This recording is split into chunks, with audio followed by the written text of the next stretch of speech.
Caríssimos irmãos e irmãs, não sei se o padre falou, eu sou o Padre Enéas, eu sou pároco da Paróquia Sagrada Família em Itu, aonde até agora de pouco ele era o vigário. Você viu que ele está com medinho, né? Vocês viram? Se eu contar aqui o quanto que esse homem come, né? Ele não vai ter moral mais para pregar mais nada. É uma alegria estar aqui e, de fato, é uma alegria ainda mais com esse Evangelho. Deus, Ele nos fez para a felicidade. A felicidade é o próprio Deus. Então, Ele nos fez para Ele. E a gente só vai ser, de fato, feliz nele. Porque fora dele não há felicidade. Não é que Deus seja feliz. Ele é a felicidade. Não dá para ser feliz fora dele. Se Deus nos fez para a felicidade, e a felicidade é Ele, a forma de sermos felizes é algo que está gravado no nosso coração. Ele deixou isso como um imã, o desejo de felicidade. A forma de sermos felizes é indo para Ele. E como é que a gente então se torna feliz? Como é que a gente vai para Ele? Sendo santo. De forma que a santidade de vida é a felicidade. Quando Jesus fala aqui sobre as bem-aventuranças, Ele está falando um roteiro para que a gente seja feliz. Ele está dando os meios para que a gente busque a felicidade que é o próprio Deus. O Papa Francisco, ele escreveu em 2018 uma encíclica, uma carta, que se você não conhece, vale a pena você conhecer. Alegrai-vos e exultai, chama a carta, em 2018. Essa carta, ela vai falar da santidade, sobre a santidade e a felicidade. Nessa carta, o Papa Francisco vai associar isso que o padre está dizendo. Só tem um jeito da gente verdadeiramente ser feliz, é sendo santo. Nessa carta, o centro dessa carta é o comentário dele das bem-aventuranças.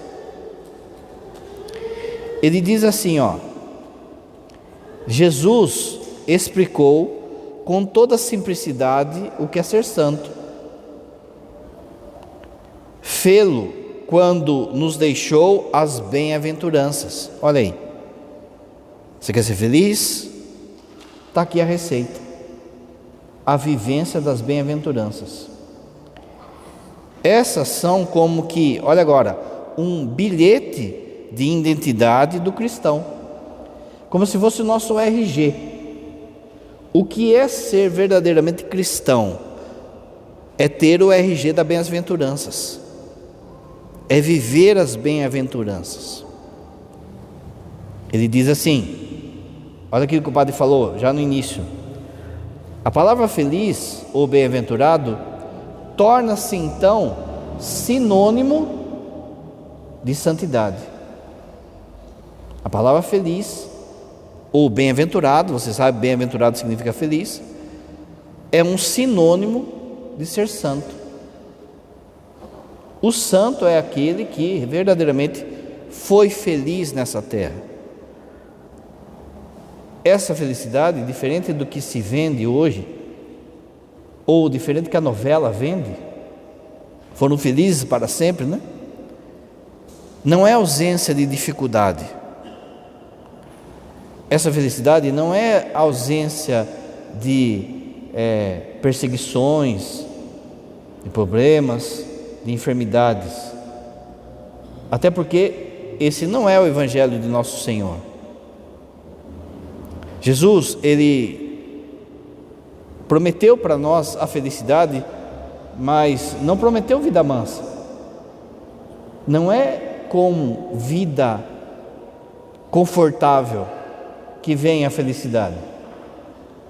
Quem quiser me seguir, tome sua cruz e me siga. Entrai pela porta estreita. O mundo me odiou, o mundo vos odiará. Tem se vendido hoje um evangelho fake, um evangelho falso, um evangelho de prosperidade, e não o evangelho da cruz de nosso Senhor. Mas o fato de ter cruz não significa que há um afastamento da felicidade. No evangelho de ontem, você lembra que Jesus terminava dizendo assim: aquele que faz a vontade do meu Pai, esse faz parte da minha família. Esse é meu pai, minha mãe, meu irmão, minha irmã. De forma que a felicidade consiste na vivência dessa santidade. E a santidade nada mais é do que fazer a vontade de Deus. Deus nos quer felizes nele. Para isso, então, o Papa, ele associa essa, e ele vai enfatizar que essa busca de santidade é a busca da felicidade, e a busca da felicidade é a busca da santidade. Olha o que ele diz: a palavra feliz ou bem-aventurado torna-se sinônimo de santo, de santidade, porque expressa que a pessoa fiel a Deus e que vive a sua palavra alcança na doação de si mesma, de si mesmo, a verdadeira felicidade. Aqui o Papa vai, por isso que o padre falou, procura esse documento para você ler, porque é uma linguagem, o Papa Francisco escreve uma linguagem acessível a todos nós. E ali ele vai repetir algo que a igreja sempre falou, mas que ficou no esquecimento, de que o dever de santidade, o dever de felicidade é para todo mundo, que não é para padre e para madre, mas é para todos. Houve um tempo na história da igreja que isso ficou esquecido. Houve um tempo que se confundiu santidade com fazer milagre. Os milagres, eles são só uma manifestação da graça de Deus para alguns santos.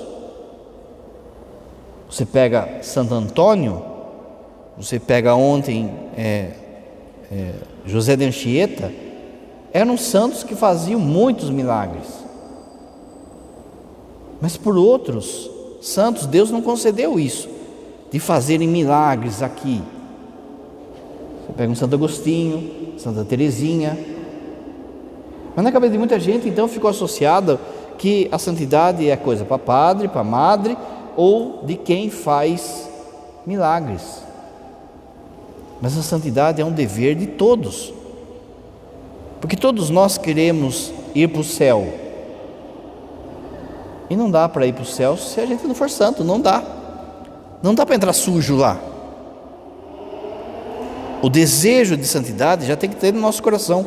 Então o Papa Francisco, ele vai comentar isso, e ele vai comentar na linguagem dele, daquilo que ele chama de a classe média da santidade, que é justamente as pessoas que não têm estigma, que não têm visões, que não fazem milagres, curar alguém, abrir o mar vermelho, tal coisa.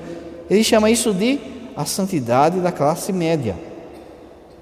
Mas ele fala assim que é o rosto mais belo da igreja, esse tipo de santidade, porque é a santidade do cotidiano, é a santidade da vida em família, do cara que é honesto no seu trabalho, do pai e da mãe que educa seus filhos, ele vai dizer que este é o rosto belo da igreja, essa santidade. Por quê? Porque os milagres é algo que Deus dá para quem Ele quer, na hora que Ele quer. É mais ou menos o que um autor inglês que chama Chesterton vai dizer. Ele fala assim: a coisa mais bela do mundo é um homem comum, com a sua mulher comum, com seus filhos comuns, vivendo em harmonia. E hoje a gente está vendo que essa crise da família, isso cada vez mais vai rareando, né? Que de fato, quando a gente encontra uma família assim, um homem comum, uma esposa comum, seus filhos comuns, mas que estão unidos em Deus, é uma família bela. Quando o Papa vai falar desse tipo então de santidade que é para nós, ele usa das bem-aventuranças. Ele, como o padre disse, depois se você quiser, você vai em casa, pega o texto, vai vendo tudo aquilo que o Papa fala. Mas ali ele usa um termo que vale para nós. Essa santidade que a gente deve buscar, que as nossas famílias devem buscar, ele usa o termo assim, a santidade ao pé da porta de casa. A santidade ao pé da porta é a santidade que todos são chamados. E aí ele vai dar o exemplo, por exemplo, da pessoa que vai no supermercado. Olha só, uma linguagem do Papa. Os papas não falam assim, né? Mas o Papa Francisco fala. A linguagem dele é de uma pessoa que vai no supermercado e é honesta lá, e não fica, sabe?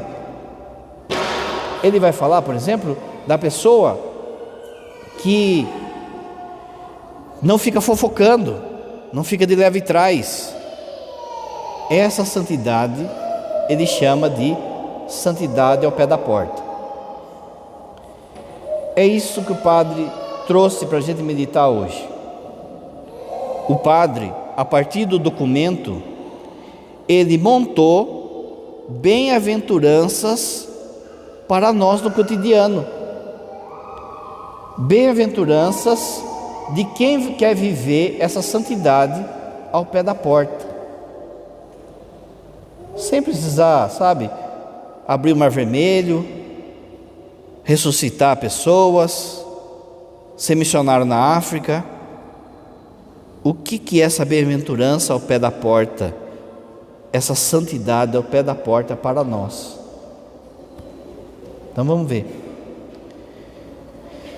Bem-aventurados os que vivem a santidade ao pé da porta com, olha só, perseverança nas tribulações e mansidão nas injúrias. Perseverança na tribulação e mansidão nas injúrias, porque serão instrumentos de paz e harmonia no mundo. No fundo, é assim: você que quer viver essa santidade ao pé da porta, você vai pagar o mal com o bem. Você vai receber injúria, você vai receber perseguição e você vai ser instrumento de paz. Isso é a santidade ao pé da porta. Veja, o santo não é assim? Por exemplo, São Francisco de Assis: fazei de mim instrumento da sua paz. A gente acabou de celebrar Santa Rita. Santa Rita só recebeu dureza. O padre dizia no dia de Santa Rita, lá na paróquia, que Santa Rita ela foi moída pelos pecados do marido, dos filhos e das irmãs do convento. Ela foi moída, mas como se fosse cana, que você passa lá no engenho, passa lá no moinho. Quanto mais espremido, quanto mais espremida, mais doçura dava. Toma cuidado com esse espírito de bateu, levou, espírito de vingança, de ódio. Não é a santidade do cotidiano. Você, como cristão, paga o mal com o bem. Paciência, mansidão, rezando para aqueles que perseguem, tendo a régua da misericórdia para aqueles que ainda não entendem aquilo que você já entende. Essa é a primeira bem-aventurança que o Padre trouxe. Segunda, bem-aventurados que vivem a santidade ao pé da porta, com alegria e senso de humor, porque iluminarão os caminhos dos que os encontrarem. Nós vivemos num mundo triste. Nós vivemos numa sociedade em que se fez vítima, em que as pessoas elas querem reclamar, elas querem murmurar, elas estão desanimadas. A gente precisa tomar muito cuidado com essa murmuração, com essa reclamação, para isso não se transformar numa ladainha do diabo e amanhã ou depois se transformar no pecado que Jesus condenava ontem, que é a blasfêmia contra o Espírito Santo. O pecado contra o Espírito Santo nunca é de repente, mas ele é um caminho de endurecimento de coração que passa pela murmuração. Na primeira leitura de ontem, você vai lembrar que começa um jogo de acusação, lembra? Adão acusa a Eva, que acusa a serpente. Mas no fundo, sempre é assim. A gente acusa as pessoas, a gente se acusa, e daqui a pouco a gente está acusando Deus. Porque Adão fez assim também. Se você reparar, Adão, ele reclama de Deus. Ele fala assim: foi a mulher que o Senhor me deu. O Senhor culpado é o Senhor deu a mulher, eu estava de boa aqui. Começa então, São Paulo fala na carta aos Tessalonicenses, uma bola de neve da iniquidade. Um caminho de iniquidade que vai ficando um e outro, começa a reclamar, outro começa a xingar, outro começa a blasfemar, outro, e aquilo vai virando. E de repente a gente se vê num mundo triste, num mundo azedo. Olha o Papa Francisco de novo. Quanta gente na igreja com cara de vinagre. Não é assim que ele fala? Quanta gente na igreja com cara de velório. Você pergunta às vezes para a pessoa assim, tá tudo bem? Aí a pessoa já dá a ladainha da murmuração, não é? Tem um padre, não vou falar aqui, não é o Padre Ué, dessa vez não é. Mas tem um padre que, eu toda vez que eu encontrava com ele, e aí padre, tudo bem? Eu me arrependia de perguntar. Porque ele dava tudo o prontuário dele assim, amigo, só ele tem problema, não é? Agora eu evito de perguntar, padre, só assim só, não é? Porque veja, essa reclamação, essa murmuração suga a energia da gente. Suga a energia da gente. Ninguém aguenta a gente reclamando, gente. Uma coisa é desabafo. E você deve ter alguém para desabafar. O diretor espiritual, a sua esposa, o seu esposo. Desabafo, não murmuração. Mas repara que o contrário, quanto que falta gente alegre, com bom humor. E aqui não é ser bobo alegre, gente, porque isso também é um erro que acontece às vezes em algumas pastorais, em algumas comunidades. Nesse desejo de trazer alegria, acaba ficando algo sabe, de bobo alegre. Às vezes as pessoas colocam isso na liturgia, achando que vai levantar o povo, e aí começa a fazer um monte de coisa arada, que não tem sentido ali. Não é isso. Mas é alguém alegre, que sabe abraçar, que sabe cuidar, que sabe chorar, que sabe viver a vida do outro. A gente, como padre, a gente tem que aprender isso na marra. Às vezes a gente está assim na porta da igreja, cumprimentando o povo na hora de ir embora.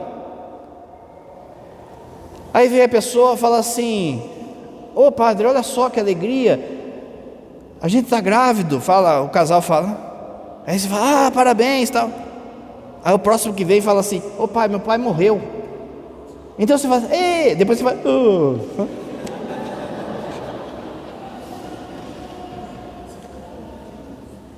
Mas é assim, essa alegria, que é o quê? Não é simplesmente ser bobo alegre, mas estar com a pessoa, se fazer um sinal de Deus no luto e na alegria. O padre Wellington falou que eu ia dar ele, mas eu protejo ele. Uma vez faleceu uma criança lá de, acho que tinha 6 meses, acho. E aí nós fomos, era 10 horas da noite já. E o velório estava sendo na casa dos pais. Aí pensa o que é velório de criança, né, de bebezinho ainda. Qual é a palavra que um padre pode falar num velório de criança que consegue confortar os pais? Será que tem? Não tem, gente. Mesmo que Santo Agostinho estivesse ali pregando, falando, não tem, porque, né? É uma coisa que a gente fica assim: nossa, 6 meses, né? Como que vai ser na vida desse casal? Mas olha, vai passar 10 anos, e essa mãe e esse pai, eles não vão lembrar o que a gente falou naquele dia, mas eles vão lembrar que a gente estava lá. Eles vão lembrar que eles choraram no ombro do padre. Essa alegria, então, não é uma alegria de bobo alegre, é a alegria de fazer o que você tem que fazer, de dever cumprido, daquilo que só você pode fazer, ninguém mais. Eu não posso ser o pai da sua família. O pai da sua família é você. A mãe da sua família é você. É você que tem que fazer bem feito isso. Isso te dá alegria, isso te dá santidade ao pé da porta. Nós vivemos uma sociedade cansada, murmuradora, porque a gente não é fiel à nossa responsabilidade. Chega um domingo, tem domingo que você não faz nada. Talvez venha na missa cedo, aí já, entre aspas, estou livre já. Aí fica o domingão inteiro sem fazer nada. E parece que segunda-feira apanhou de pau. Aquela canseira no corpo. E tem dia que você pega e vai trabalhar num retiro o final de semana inteiro. Termina o retiro, você está moído. Mas daí você vai dormir, você está em paz. O corpo está cansado, mas a sua alma está alegre. A alegria ao pé da porta é a fidelidade ao nosso dever. E isso, gente, contagia. As pessoas querem estar perto de quem tem essa verdadeira alegria. Bem-aventurados os que vivem a santidade ao pé da porta, olha agora, com pequenas fidelidades cotidianas, porque transformarão o ordinário no extraordinário. Isso aqui é de um santo famoso, né? Isso aqui é de São José Maria Escrivá. Aonde Deus vai se manifestar para mim? Aonde Deus fala comigo? Aonde eu estou? Naquilo que eu estou fazendo, seja pregando, seja varrendo minha casa,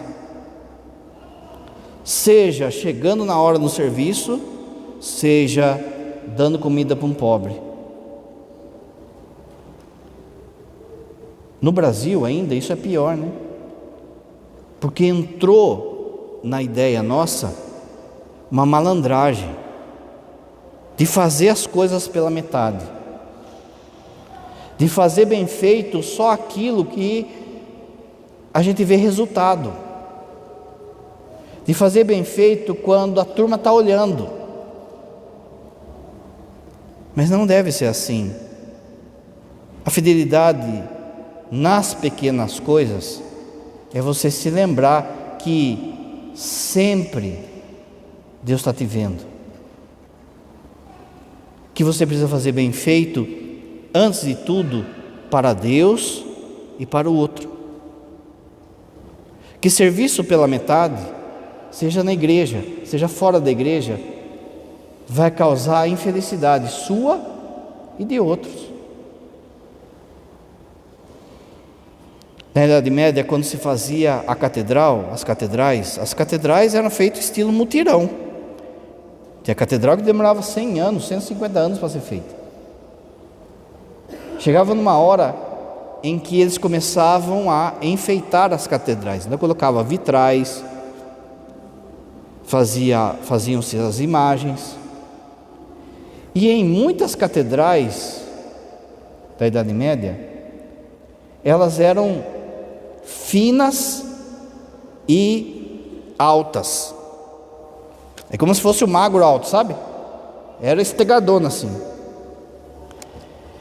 E lá em cima, eles enfeitavam. Às vezes colocavam uma pomba para simbolizar o Espírito Santo, às vezes as mãos em oração, às vezes uma imagem de Nossa Senhora, mas tão alto que daqui de baixo ninguém via. E a pergunta é: por que fazer então se ninguém está vendo? Porque eles sabiam que Deus vê. Eu estou fazendo para Deus. Repara que na liturgia é assim. Entrou na nossa ideia que só tem sentido aquilo que é útil, aquilo que é rápido. Mas na liturgia não é assim. A liturgia já de propósito deve quebrar esse tempo e essa ideia de se fazer as coisas de modo exterior ou de modo prático, que a gente tem em todas as coisas hoje. Por que os pastorinhos de Fátima, antes da aparição do anjo, eles rezavam assim: Ave Maria, Santa Maria, Amém. Ave Maria, Santa Maria, Amém. Meu, assim se reza 10 terços, não é? O anjo pegou e falou: pode parar, está errado. Se você pensar bem, na hora da leitura, aqui na missa, o mais prático, o mais rápido, seria a pessoa vir direto aqui, ó, pá. Naquele tempo, sabe? Parece locutor de jockey. A pessoa tem que vir no centro, fazer reverência, subir, ler devagar, terminou, desce, faz a reverência, aí vai ter o canto. Aí. Por quê? Porque não é utilitarismo, a gente está fazendo para Deus. E tudo aquilo que a gente faz para Deus deve ser simbólico e fiel. Inclusive quando você vai pregar um prego lá no seu trabalho, inclusive quando você vai varrer a sua casa. Deus está vendo, eu sou visto por Deus. Santa Teresinha entendeu isso. E Santa Teresinha vai ensinar então a pequena via, que é justamente isso. Ela se coloca numa posição de querer ser santa, nem que ser, o coração dela, ela queria ser missionária, mas ela se coloca num desejo tal de santidade, que ela se coloca assim diante de Deus: nem que seja para que eu seja santa, catando papel do chão. Fidelidade ao pé da porta, nas pequenas coisas. É isso que falta na igreja. Isso aí ia curar tanta coisa, gente. Sabe, tanta gente cheio de mimimi, que às vezes, em qualquer igreja é isso, hein? Eu passei a toalha, eu fiz o arranjo, eu fiz isso, fiz aquilo outro. O padre nem me elogiou. Mas está fazendo para quê? Para elogio? Faça bem feito, nem que ninguém não fale nada. Se ninguém falar nada, é melhor ainda, porque a recompensa vai vir toda do alto. Ele vê, Ele te vê. Bem-aventurados os que vivem a santidade ao pé da porta, com audácia e fervor, porque avançarão na missão de Deus com coragem. Pensa só, se está esse montão de gente desanimada, é sinal de que não só trava a nossa vida, mas trava o reino de Deus. O reino de Deus trava. O padre vai lá e fala assim: olha, vai ter, sei lá, uma adoração de reparação aqui sexta-feira. Aí vem as meia dúzia de velhinhas de sempre, né? Eu falo, gente, quem segura a igreja é as velhas, não é? Porque você pode marcar a coisa 4 horas da manhã que elas estão aqui. E aí está cheio de gente aí com saúde, com tudo, e, não sei, sabe, parece que está com amarelão, sabe? A gente precisa ter coragem, audácia. Olha só, São Francisco Xavier, que foi o primeiro discípulo de Santo Inácio de Loyola, o tanto que esse homem andou para evangelizar, dá para dar 4 voltas ao mundo. Não tinha trem, não tinha avião, não tinha Uber. Quando ele chega nos países asiáticos, a pregação dele é tão fervorosa que havia uma multidão para ele batizar, e chegava uma hora que o braço dele não aguentava de dor, e tanto que ele tem que levantar: eu te batizo no nome do Pai, do Filho e do Espírito Santo. Hoje a gente tem tanto meio para evangelizar, mas a gente está nesse amarelão. Hoje basta qualquer, por exemplo, jogo de futebol, churrasco, que a gente já arruma desculpa para não vir na missa, para não ir na igreja. Se tem que caminhar um quarteirão a mais, a gente está reclamando. Se os padres, isso é geral, o padre não veio aqui para dar piaba em ninguém, mas isso é geral. Se o padre demora 10 minutos a mais numa missa, já tem lá a turma assim, ó, nossa, que demora. Mas aonde que está no missal o tempo da missa? Se a gente pensar bem, significa que a gente não está aguentando ficar na presença de Deus. Então tem alguma coisa errada. Deus está atrapalhando o meu dia. Uma vez numa paróquia, a mulher falou: padre, eu não gosto muito da missa do senhor, não, porque atrasa o meu macarrão de domingo. Falei: você vai ver o que é atraso no purgatório, que eu vou fazer questão de deixar você lá fazendo macarrão lá embaixo. Deus atrapalha a vida da pessoa. Infelizmente, a gente não é melhor que ninguém, mas dá a impressão que na vida de alguns padres parece que a missa atrapalha também o dia dele.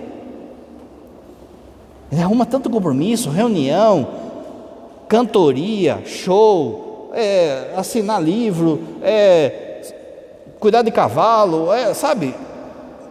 Você bobeou, o demônio vai colocando um monte de coisa para você fazer, e naquilo que é essencial, você não quer fazer. A santidade ao pé da porta, ela exige de nós um coração ardente. Por exemplo, você vem para a missa, você recebe a palavra de Deus na missa, Deus fala com você. Essa palavra, ela é uma palavra viva. Quando é proclamada a palavra na missa, gente, não é historinhas do passado para a gente tirar lição de moral. É Ele vivo falando para você. Você veio aqui hoje com um monte de coisa no seu coração aí, procurando uma resposta de algo, cansado, pedindo uma graça. Deus sabe disso, tanto que Ele já falou com você hoje, porque essa palavra é viva. Mas se eu estou boiando, já foi, né? Se a gente fizesse um teste e perguntasse: da onde foi tirada a primeira leitura de hoje? Repara que parece que tem uma chavinha na nossa cabeça, uma chave geral que a gente desliga, e aí Deus fala a resposta que a gente veio buscar, e a gente não escuta. Ele se faz presente aqui na Eucaristia. Daqui a pouco o padre vai falar mais disso. Mas olha, se você recebeu a palavra, se você recebeu Ele dentro do seu coração, como que era para você sair de uma missa? Como que as pessoas da sua casa tinham que te encontrar depois de uma missa? Com o coração pegando fogo, com ardor. Quantas vezes a gente chega em casa, a gente começa a brigar, e a gente escuta uma frase assim: nem parece que estava na missa. O casal acaba de sair da igreja, está brigando no carro, os filhos. Que ardor que é esse? Que coração é esse que recebeu Nosso Senhor? Você já pensou, por exemplo, uma família que vem para a missa, vamos supor que tenha quatro pessoas na família. Essas 4 pessoas comungaram. Como que deve ir esse carro para casa? Já pensou? Mas a gente não se importa, a gente não tem ardor, desejo. Quanta cura a gente podia levar, quanta conversão a gente podia levar para as pessoas, se a gente tivesse esse ardor. Você já pensou? Depois de uma comunhão, você chegar no quarto do seu filho, ou abraçar o seu filho. Jesus está aqui, Ele está abraçando aquele que não veio. Ardor. Bem-aventurados os que vivem a santidade ao pé da porta com uma oração constante. Por quê? Porque alcançarão as graças necessárias para si e para a sua família. Se o pai tivesse tempo para falar disso, vocês iam ver só. Mas deixa eu dizer uma coisa: quanto que você quer converter a sua família? Você quer de verdade? Se você quer de verdade, você consegue, se você rezar. Mas eu não rezo, mas eu falho, mas eu tenho preguiça. Jesus não falou que tudo, olha só a palavra, tudo é tudo. tudo você consegue pela oração? Então é sinal de que a gente está querendo, mas mais ou menos. Então a gente precisa ver se a gente ama de fato a nossa família. Meus irmãos, não tem pessoa da sua casa que está longe que você não possa trazer pela oração. Não tem. Mas para isso, você precisa ter uma santidade ao pé da porta de perseverança, de persistência,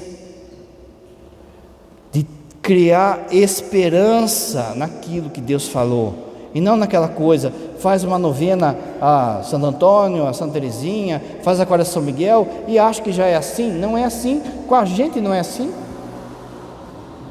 Quanto tempo que a gente arrasta em certos pecados aí, e às vezes a gente acha que aquela pessoa que está longe vai vir assim, ó. É luta, você está lutando contra o mundo, contra os desejos dele ou dela, e contra o diabo. Não vai vir fácil, mas se eu quero, Ele vai conceder. 30 anos, Mônica rezou por Agostinho. Não foi 30 meses, 30 anos, e não tinha resposta. Pensa num rapaz de coração duro, pensa num rapaz que estava sempre dando golpe na mãe. Mas olha só como Deus age. E aí entra a nossa confiança, a nossa perseverança na oração. Deus viu que o coração de Agostinho estava duro, estava fechado. Se Deus pegasse a oração de Mônica no primeiro dia e jogasse no coração de Agostinho, não ia fazer efeito. Coração duro. O coração duro é caminho para o pecado que o Espírito Santo deu ontem. O que Deus fez? Deus foi represando aquilo que Mônica foi rezando, foi guardando, para que quando Agostinho abrisse uma brecha, uma brechinha só, tudo aquilo que ele guardou, que ela rezou, entrasse no coração dele. E aí a hora que entrou, foi um tsunami. Você sabe o que Mônica rezava? Mônica rezava só para que Agostinho fosse batizado. Quando ele abriu a brecha, tudo aquilo que ela rezou veio de tal forma que ele foi batizado, ele ficou padre, ele ficou bispo, ele ficou santo, ele ficou doutor da igreja. Tudo fruto da oração da sua mãe. Se você quer ser santo e santificar a sua família, é escola de oração. E aí é rezar de verdade, gente. Não é ficar brincando com a oração, mitigando a oração, ou então terceirizando a oração, sabe? Ai, padre, o senhor reza pela a conversão do meu filho?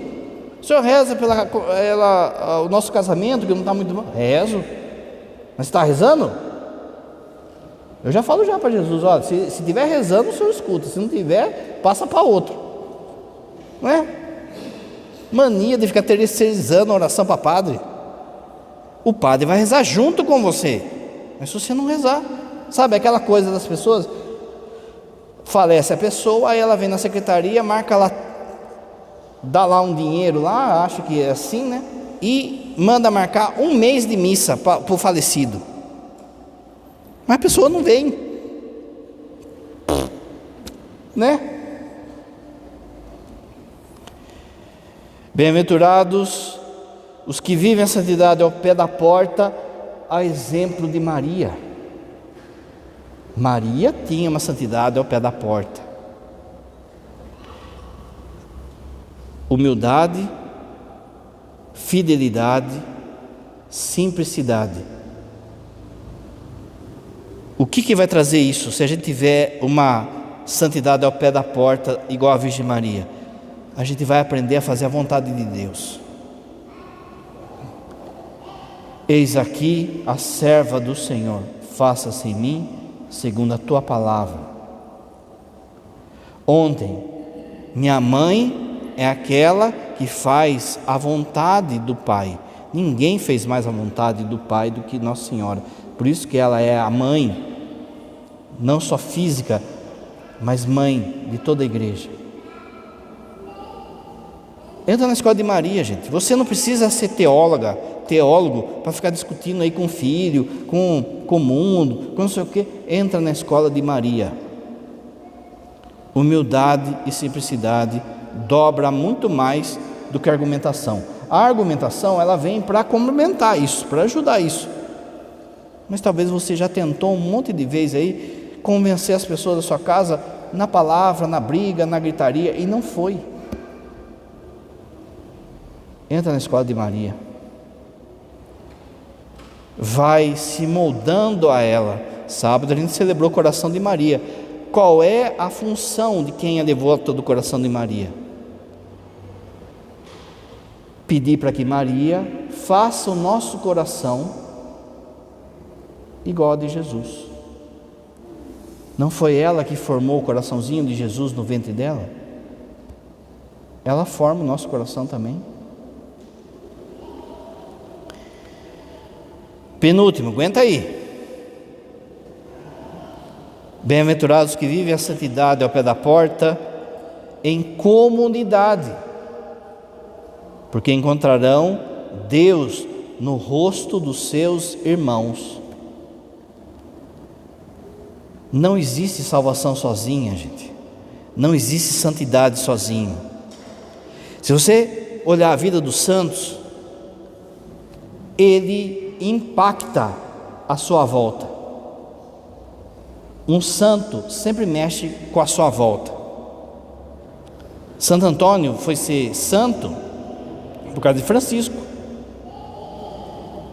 A vida de Antônio trouxe um monte de gente junto com ele. Não existe santidade sozinho, não existe eu e Deus. Existe eu, Deus e comunidade. Primeira comunidade, a família. Segunda comunidade, no caso seus aqui, a paróquia. Ah, mas eu queria uma paróquia que, sei lá, que o pessoal fosse mais rico, mais bonito, mais jovem, mais... É o que tem para hoje. Ah, eu queria um padre que cantasse, que fosse bonitão, fortão. Não veio, né? Veio fraco de feição aí. Mas é aqui que o Senhor te colocou. É aqui que é o lugar que você forma e é formado. Ou seja, em que você erra, é corrigido. Em que você corrige e perdoa. O céu vai ser uma alegria quando a gente reconhecer as pessoas que faziam parte da nossa paróquia, da nossa comunidade. Porque a gente vai ver o quanto que um ajudou o outro. Esses dias teve lá na nossa paróquia a Semana Eucarística. O Santíssimo ficou exposto de domingo até o dia de Corpus Christi, na semana de Corpus Christi. De domingo até quinta-feira de Corpus Christi. E aí foi 24 horas de adoração. Então foi feito escala, aquela coisa toda, para que o Santíssimo não fique sozinho, não é? Quando o Santíssimo está exposto, não pode ficar sozinho. E o povo vai, porque o povo gosta de loucura, não? O povo gosta. E eu dizia o seguinte, que a gente vai ter noção das graças que isso dá para cada pessoa no céu. Porque, de novo, lembra do utilitarismo? A nossa cabeça utilitarista, ela acha assim: eu fui lá, fiz 1 hora de adoração, então eu vou me beneficiar dessa 1 hora de adoração. Nesse caso, não. Porque é como você tivesse os 4 dias, 24 horas adorando. Porque você é comunidade, você é paróquia. Então, sai um, adora. Aí sai o outro, adora. A adoração do outro te beneficia. beneficia, e a sua adoração beneficia o outro. Pensa só o que é então, por exemplo, 4 dias, 24 horas, todo o povo rezando, o tanto de graça que Deus derrama na vida da paróquia e na vida individual de cada um. Porque Deus nos fez, a gente reza todo domingo, como comunhão dos santos. Você se beneficia de Santo Antônio, de São Francisco, da Virgem Maria, que já estão no céu. Você se beneficia das almas que estão no purgatório, elas não conseguem nada para si, mas você pode pedir graça para elas. E você ajuda essas almas a irem no purgatório, a sair do purgatório e ir para o céu. Numa dessa aí, sei lá, você ganha uma indulgência plenária, e naquele dia que você ganhou uma indulgência plenária, você leva uma alma que está no purgatório para o céu. Quando você chegar lá no céu, ele vai se apresentar para você e vai falar: viu, muito obrigado, viu, aquela meia hora que você fez de adoração ao Santíssimo é que me tirou do purgatório. Aquele terço que vocês rezaram em família, que me tirou do purgatório. Mas também você protege os que estão vivos, e os que estão vivos te protegem.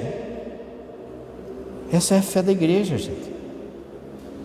Você reconhece Deus no rosto do irmão, de comunidade, dos que sofrem, dos pequenos, as crianças, os idosos, aqueles que não conseguem retribuir com nada, a não ser com um Deus abençoe. Quanto vale, por exemplo, no coração de Deus, para o coração de Deus, um bem que você faz para alguém, que a outra pessoa diz: Deus te abençoe. Está vendo? Precisa abrir o mar vermelho? Precisa fazer grandes milagres? Não. Santidade ao pé da porta. Por último, bem-aventurados os que vivem a santidade ao pé da porta de forma eucarística. Tudo é Eucaristia, não é? Tudo é Eucaristia. Por quê? Porque serão transformados na pessoa de Cristo. Eu falo sempre lá na paróquia, gente. Missa diária muda a pessoa. A missa dominical, ela é o preceito. Você vem e faz a experiência do domingo, e é de fato o dia mais importante. Mas se você pensar bem, muita gente que vem na missa do domingo não vai tocar no nome de Deus durante a semana toda, não vai abrir a Bíblia, não vai rezar nada, não vai, só no outro domingo.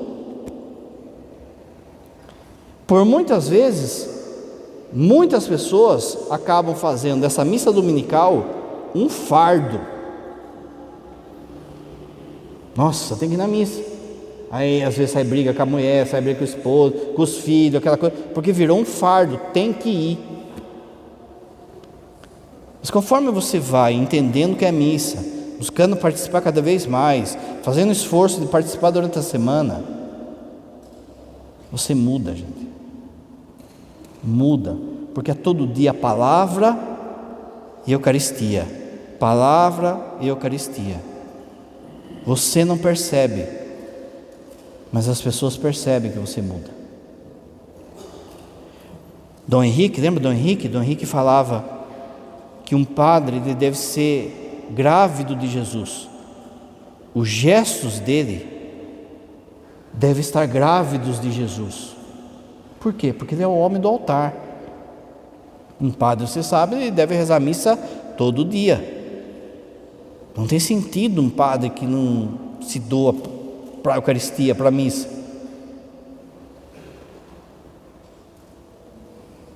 Mas você também, não é? Se você pode, faz isso. Busca comungar mais. Padre, eu não consigo vir todo dia. Então vem na quarta, vem na sexta. Padre, não dá para vir no horário de missa. Tá bom, vem fazer adoração. Padre, não tem uma hora que fica exposto o Santíssimo. Vai na capela. Vai em casa, faz em casa. Se não tem jeito, faz em casa. Vai no seu oratório e fica pensando em estar aqui. Fica desejando comungar. Se Jesus é de fato Deus, a gente tem que correr atrás dele, gente. O padre sempre fala isso lá na paróquia. O problema é que nós padres e o povo de Deus trata a Eucaristia como se fosse pão bento, como se fosse pãozinho abençoado. Mas a Eucaristia é Deus, a Eucaristia é Jesus vivo dentro de você. Fala para mim, se existe algo que você não consegue com Jesus dentro de você. Às vezes, a gente se perde em ritualismo, que é importante, que tem que ter. O padre fala sempre isso no seminário, para os meninos tomar cuidado para não se transformar numa pessoa que é profundamente litúrgica, no sentido assim, não teve erro na missa, não teve abuso na missa, mas ele não conversou com Deus na missa, ele só abriu ali e foi repetindo palavras. Antes de tudo, o padre e aí sim o povo celebrante tem que estar vivendo esse mistério. A gente dá umas respostas às vezes na missa, a gente não presta atenção, não. O Senhor esteja convosco, Ele está no meio de nós. Aí acaba a missa, vem a pessoa: padre, acho que fizeram uma maldição para mim, fizeram não sei o que para mim, um quebranto, isso, aquilo, outro. Você acabou de falar que Jesus está no seu meio. Você acabou de comungar. Presta atenção, o jeito que a gente trata a Eucaristia, da forma que a gente comunga. O Padre Pio falava, lembra? Veja como um padre celebra e você vai saber como ele é. Às vezes a gente celebra em algumas paróquias aí, pelo jeito que o povo está comungando, a gente sabe do jeito que aquele povo é também. Vou repetir, isso não é ritualismo.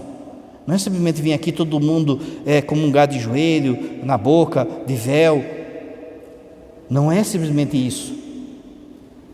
Mas é estar com o coração aqui ardendo de desejo por Jesus Eucarístico. Isso nos faz santos. Quer ser feliz? Viva as bem-aventuranças ao pé da porta. É coisa simples, gente. De novo, você não tem que ir para a África, você não tem que decorar Suma Teológica. Se você pensar bem, são 3 coisas que você tem que fazer bem: confessar-se sempre, comungar com frequência e rezar o terço. Faz isso aí que eu garanto para você. Pode cobrar eu depois. Faz isso aí que você vai conseguir as graças que você está pedindo. Em pé, elevemos a Deus nossas preces.